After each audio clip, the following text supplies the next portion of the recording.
Bentornati a Vita Podcast, la voce del volontariato, la voce della sostenibilità, la voce dell'economia civile. Io sono Giampaolo Cerri, giornalista di Vita, e vi sto accompagnando a una riflessione sul valore della cura, voce del verbo curare, un viaggio che realizziamo in collaborazione con Intesa San Paolo On Air e in compagnia di 5 autori che su questo tema hanno riflettuto approfonditamente. Si tratta di Walter Benjamin, Simone Weil, Edgar Morin, Luigina Mortari e Jorge Mario Bergoglio. Come avete potuto ascoltare nel primo episodio, c'è con noi il professor Ivo Lizzola, ordinario di Pedagogia Generale Sociale all'Università di Bergamo, a sua volta uno studioso che sul tema della cura ha fatto riflessioni di grande spessore. È stato Lizzola a scegliere questi autori e a partire da questo episodio ce li presenterà uno ad uno, introducendo il brano scelto, di cui poi ascolteremo la lettura dalla voce dell'attrice Giulia Villa. Oggi scopriamo il filosofo Walter Benjamin, grande pensatore ebreo-tedesco vissuto a cavallo fra 800 e 900, e ascoltiamo da Ivo Lizzola perché Benjamin e il suo pensiero sono particolarmente utili a riflettere sul tema della cura. Il testo di Walter Benjamin prova una connessione tutta particolare tra esperienza e povertà.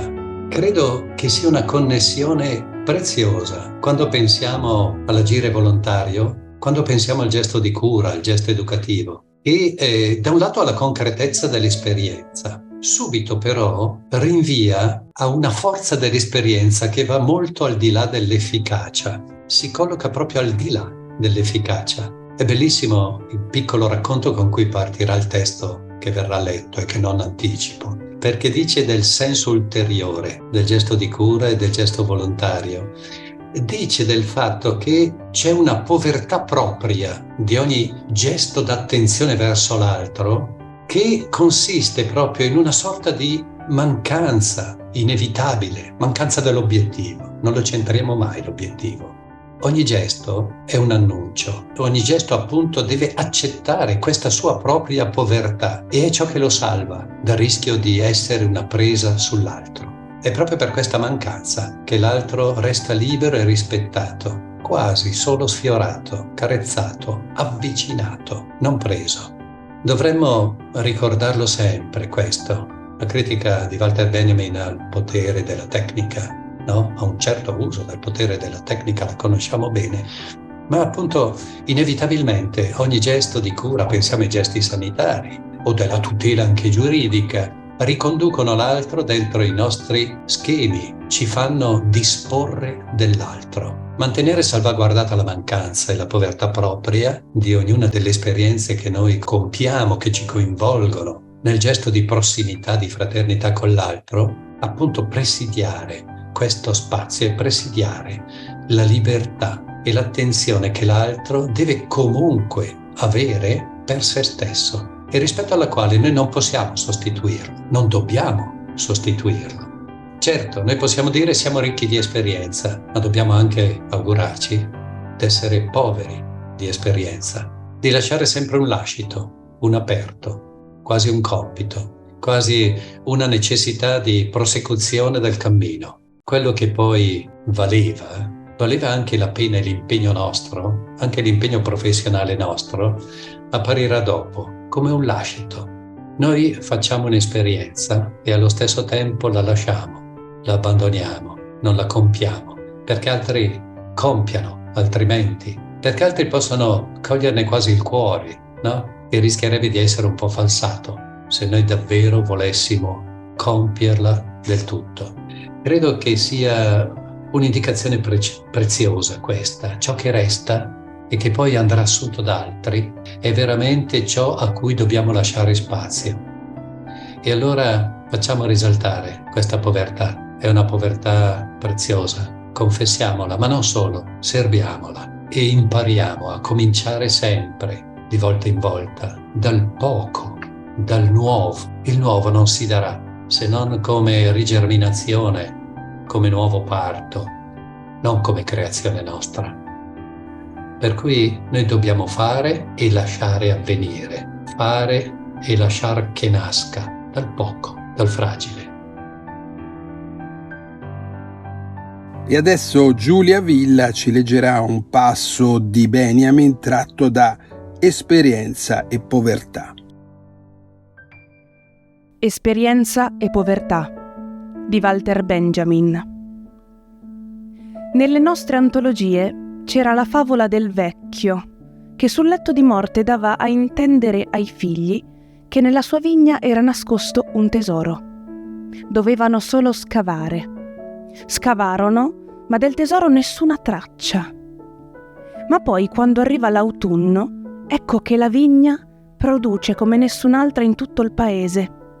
A quel punto si accorgono che il padre aveva lasciato loro un'esperienza. La messe non sta nell'oro, ma nella sollecitudine. Simili esperienze ci sono state prospettate in maniera minacciosa o conciliante man mano che crescevamo. Si sapeva esattamente cosa fosse l'esperienza. Le persone più anziane l'avevano sempre trasferita ai più giovani, in forma concisa, con l'autorità della vecchiaia nei proverbi, e in forma prolissa con la sua loquacità nelle storie, talora narrando di paesi lontani presso il camino davanti a figli e nipoti. Dove è andato a finire tutto questo? Chi incontra oggi gente che possa narrare qualcosa per filo e per segno? Da quali moribondi oggi giungono parole così durevoli da poter passare come un anello di generazione in generazione? A chi oggi viene in soccorso un proverbio? Chi oggi vorrà anche solo tentare di avere a che fare con la gioventù, rimandando alla sua esperienza? No, una cosa è chiara. L'esperienza è il ribasso. Con questo impetuoso dispiegamento della tecnica, un'indigenza di nuova specie si è abbattuta sugli uomini. La nostra povertà di esperienze è solo una parte della grande povertà che ha ottenuto di nuovo un volto, di un'acutezza ed esattezza pari a quello dei mendicanti del Medioevo. Infatti, cosa vale l'intero patrimonio culturale se proprio l'esperienza non riesce a congiungerci ad esso? Sì, ammettiamolo. Questa povertà di esperienza è povertà non solo di esperienze provate, ma di esperienze umane in genere, e con ciò una nuova forma di barbarie. Povertà di esperienza. Non bisogna intenderla come se gli uomini anelassero a una nuova esperienza, no. Anelano a liberarsi delle esperienze. Anelano ad un ambiente in cui possano far risaltare la loro povertà, quella esteriore e alla fine anche quella interiore. Non sono sempre ignoranti o inesperti. Spesso si può dire il contrario, si sono divorati tutto, la cultura e l'uomo, se ne sono saziati e stancati. Alla stanchezza segue il sonno. Siamo diventati poveri. Abbiamo ceduto una fetta dopo l'altra dell'eredità dell'umanità, spesso per doverla depositare al monte di pietà a 1/100 del valore, per ricavarne in anticipo la monetina dell'attuale. Si conclude qui il secondo episodio di Voce del Verbo Curare, un podcast di vita in collaborazione con Intesa San Paolo On Air. Nel primo episodio il professor Ivo Lizzola ci ha introdotto i 5 autori che ci stanno accompagnando in questo viaggio nel valore della cura.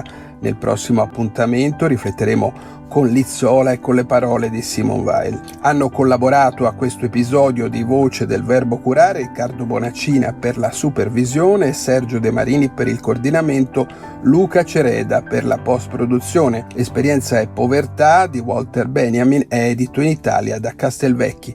Da Giampaolo Cerri un cordiale a risentirci.